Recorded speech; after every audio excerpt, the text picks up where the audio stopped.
आज आपके लिए भारतीय इतिहास के अंतर्गत मध्यकालीन भारतीय इतिहास की क्लासों की शुरुआत करने जा रहा हूं।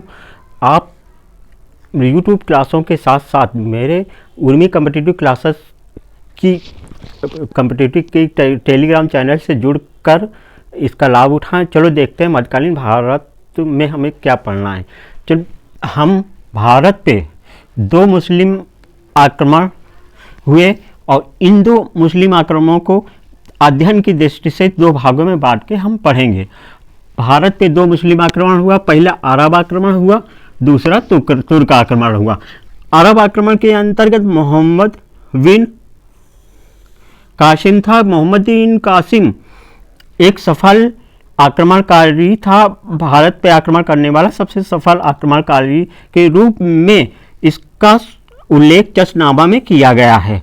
और तुर्क आक्रमण के अंतर्गत दो लोगों ने भारत पे आक्रमण किए, एक महमूद गजनवी ने आक्रमण किया, दूसरा मोहम्मद गोरी ने आक्रमण किया। हम अध्ययन की दृष्टि सबसे पहले अरब आक्रमण को पढ़ेंगे, इसके बाद तुर्क आक्रमण को पढ़ेंगे। पहले हम चलो शुरू करते हैं अरब आक्रमण। अरब आक्रमण के विषय का स्रोत हमारा चर्चनामा है। चर्चनामा में अरब आक्रमण का उल्लेख है। चर्चनामा में दिया गया है मोहम्मद बिन कासिम द्वारा सिंध पे आक्रमण,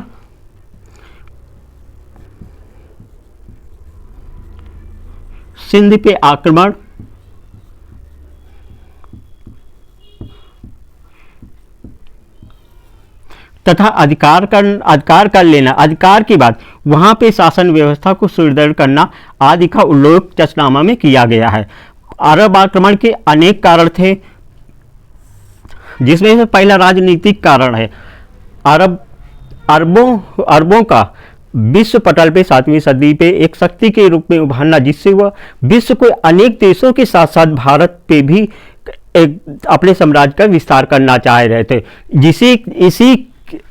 इसी राजनीतिक कारण के तहत भारत में भी इन्होंने आक्रमण किया, अपने राज्य का विस्तार किया। आर्थिक कारण, भारत एक समृद्धशाली देश था, इस पे अधिकार करके ये लोग धन दौलत प्राप्त करना चाह रहे थे। और इसका तीसरा कारण था इस्लाम धर्म। ये अरब आक्रमणकारी भारत पे इस्लाम धर्म के प्रचार प्रसार हेतु भारत पे आक्रमण करते हैं। और अरब आक्रमण का एक सबसे महत्वपूर्ण कारण तत्कालिक कारण के अंतर्गत श्रीलंका से कुछ समुद्री जहाज सिंध के बंदरगाह देवल पे आ रहे थे, जिसमें वहां के समुद्री लुटेरों द्वारा उनको लूटा गया। श्रीलंका के जो कुछ समुद्री महलवक जहाज से उनको सिंध के बंदरगाह देवल पे लूट लिया गया, समुद्री लुटेरों द्वारा लूट लिया गया।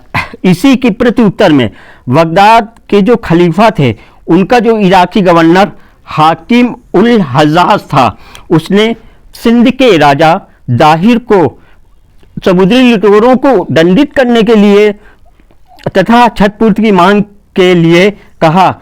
जब राजा से दाहिर ने इनकी मांग को ठुकरा दिया तो अरबों द्वारा भारत पे आक्रमण किया गया।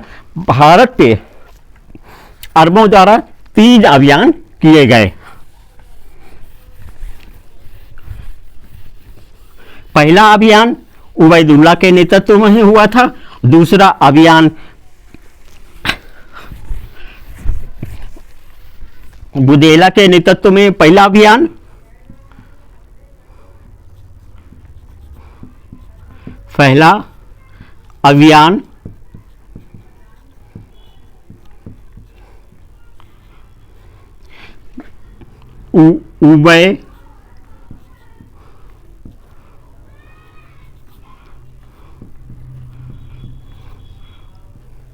उबैदुल्ला के नेतृत्व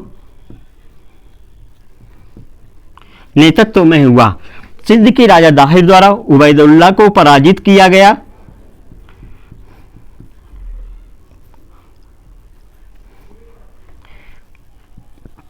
और मार डाला गया।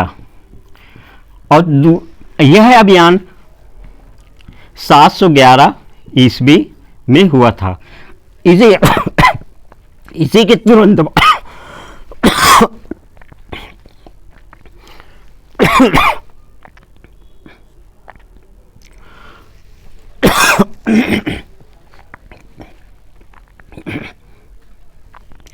इसी के तुरंत बाद दूसरा आक्रमण, दूसरा अभियान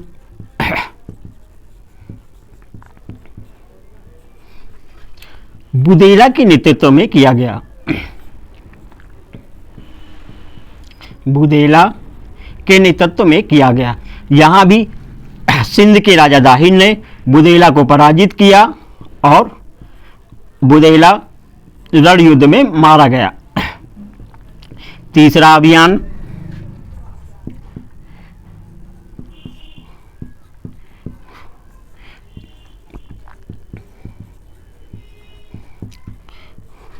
सात सौ बारह ईस्वी में मोहम्मद बिन कासिम के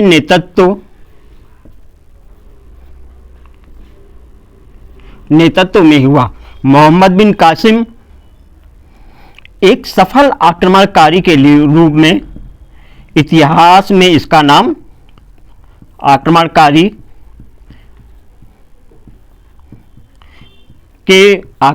के रूप में इतिहास में इसका नाम दर्ज है। मोहम्मद बिन कासिम ने सिंध के राजा दाहिर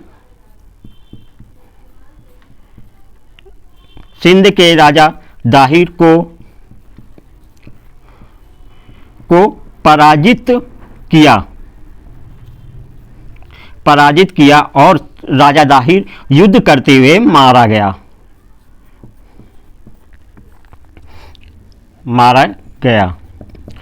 मोहम्मद बिन कासिम ने जब सिंध पे अधिकार कर लिया तो अधिकार करने के साथ सिंध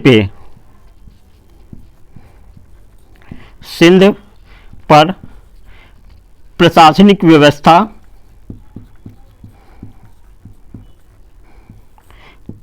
व्यवस्था को सुदृढ़ किया। प्रशासनिक व्यवस्था को सुदृढ़ किया। इसी के साथ चौथा अभियान 713 ईस्वी में मुल्तान पे आक्रमण मोहम्मद बिन कासिम ने किया। मुल्तान को मोहम्मद बिन कासिम ने खूब लूटा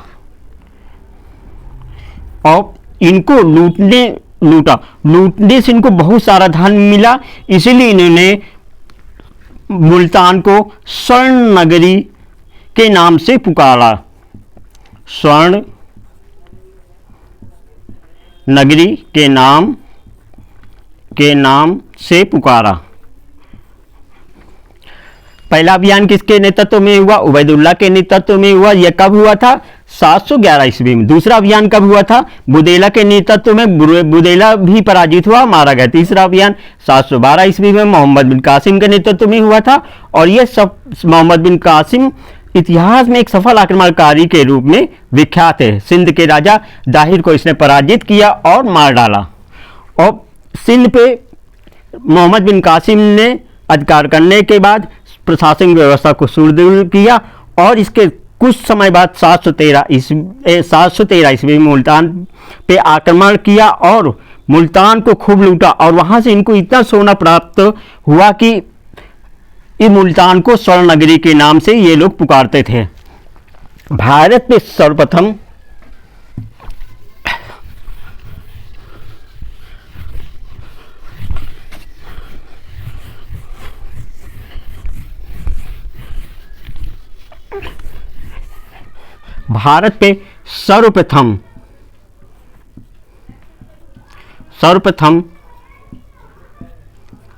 जजिया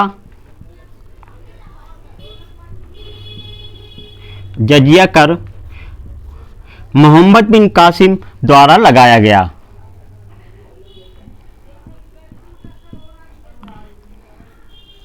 क्वेश्चन यहां से आ जाता है, भारत में सर्वप्रथम जजिया कर कहां पे लगाया, किसके द्वारा लगाया गया? तो मोहम्मद बिन कासिम द्वारा लगाया गया। यह कहां पे लगाया गया था? सिंध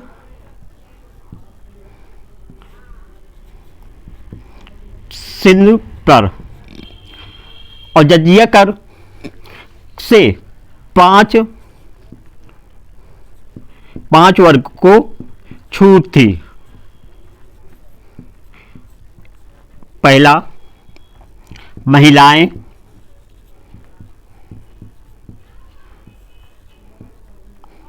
दूसरा, बालक।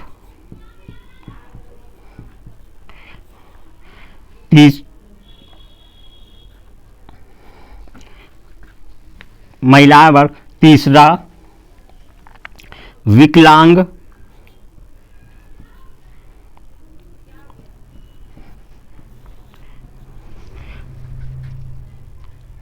चौथा, ब्राह्मण। और पांचवा, भिखारी।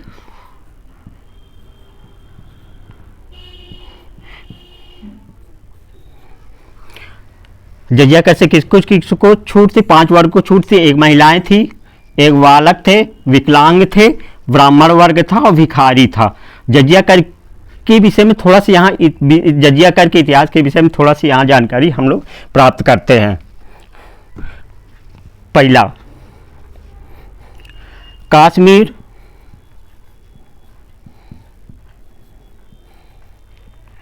कश्मीर में सिकंदर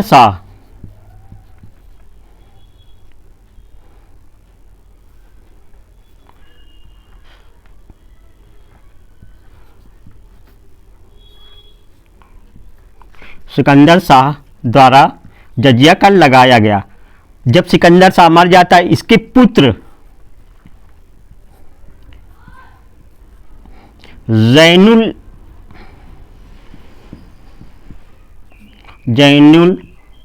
आबादीन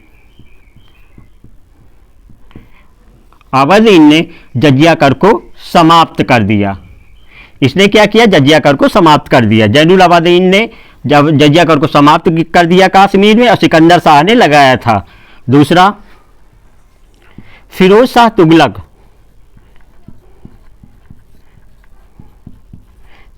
तुगलक ने ब्राह्मणों पर भी जजिया कर लगाया।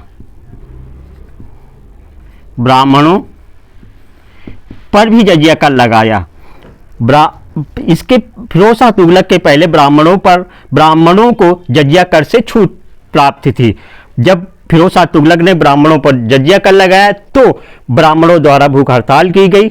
इसके बाद वहां की प्रजा, दिल्ली की प्रजा ने ब्राह्मणों को समझाया बुझाया और भूख हड़ताल खत्म की, और वहां की प्रजा ने कहा, आपके बदले हम सब मिलके आपका जजिया कर जो भी होगा हम लोग दे देंगे।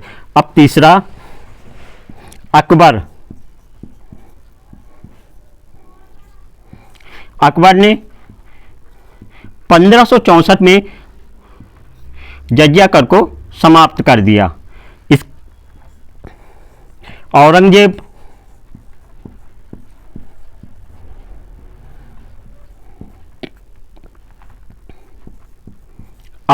ने 1679 में जजिया कर को पुनः लागू किया। अंतिम रूप से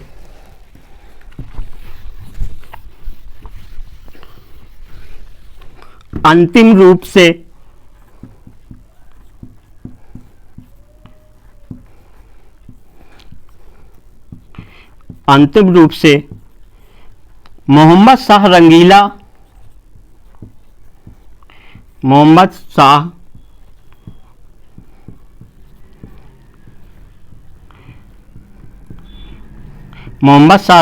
ने जजिया कर को 1720 ईस्वी में समाप्त कर दिया। जजिया मध्यकालीन भारत में जजिया कर का जो इतिहास है इसको पूरा मैंने एक ही जगह पे आपको समझा दिया है। जजिया कर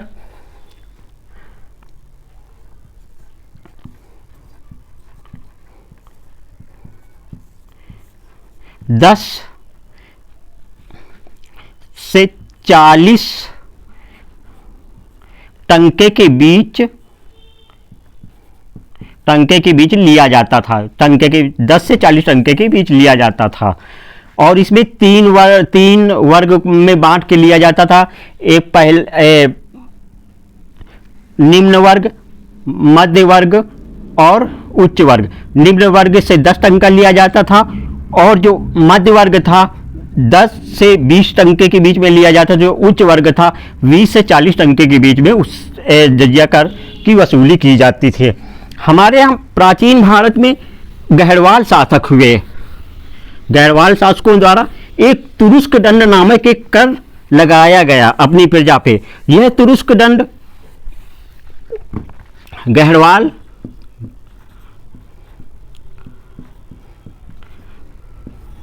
गहरवाल शासकों द्वारा तुरुस्क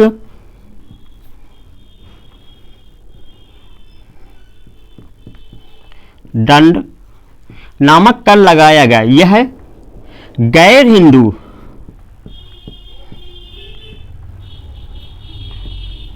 हिंदू प्रजा से लिया जाने वाला कर था। गैर हिंदू प्रजा से लिया जाने वाला कर था। यह कर जो ये कर लिया जाता था इसमें गैर हिंदू प्रजा को एक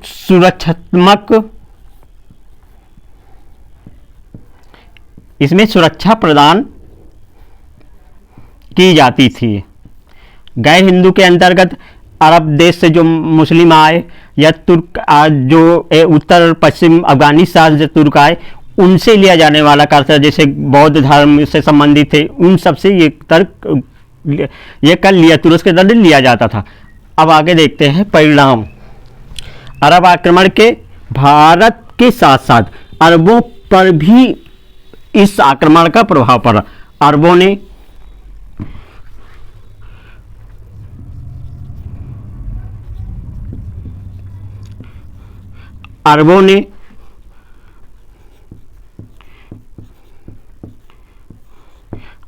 ने भारत से दशमलव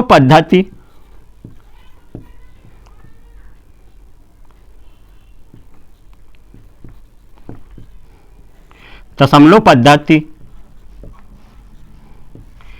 को सीखा। साथ ही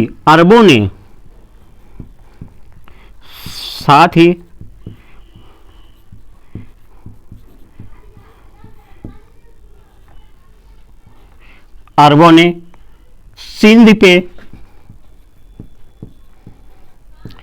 सिंध पर खजूर की खेती,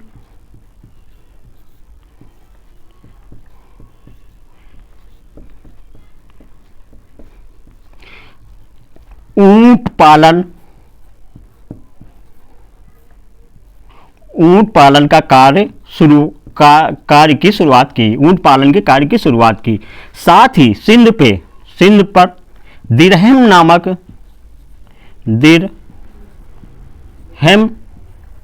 नामक सिक्का जारी किया। भारत पे अरब आक्रमण का प्रभाव क्या था? अरबों द्वारा भारतीयों से दशमलव पद्धति की सीखा गया। साथ ही अरबों ने सिंध पे खजूर की खेती और ऊंट पालन का कार्य शुरू किया और साथ ही सिंध पे दिरहम नामक सिक्का जारी किया। दोस्तों, अरब आक्रमण के अंतर्गत जितनी भी परीक्षाएं इससे ज़्यादा कभी अभी क्वेश्चन आए भी नहीं है, इससे ज़्यादा क्वेश्चन कोई बनेंगे भी नहीं। अतः कल मेरी जो क्लास होगी वह तुर्क आक्रमण से संबंधित होगी। आज से ये अब इतिहास की रेगुलर क्लासें मेरी चलेंगी। आप मेरे YouTube channel Urmi competitive classes के साथ साथ उर्मी कॉम्पिटिटिव क्लासेस टेलीग्राम से जुड़ जाइए। इसकी पूरी पीडीएफ आपको जो यहाँ पढ़ाया जा रहा है वहाँ पे आपको मिल जाएगी, चाहे आप वहाँ पढ़ लीजिए, चाहे आप वहाँ आप टेलीग्राम चैनल से पीडीएफ को निकाल के अपना डाउनलोड करके जेरॉक्स के रूप में निकलवा लीजिए, और जिस जैसे भी आपको पढ़ना हो आप पढ़ सकते हैं टेलीग्राम चैनल से। तो दोस्तों अब हम कल अगली क्लास में मिलते हैं। जय हिंद साथियों।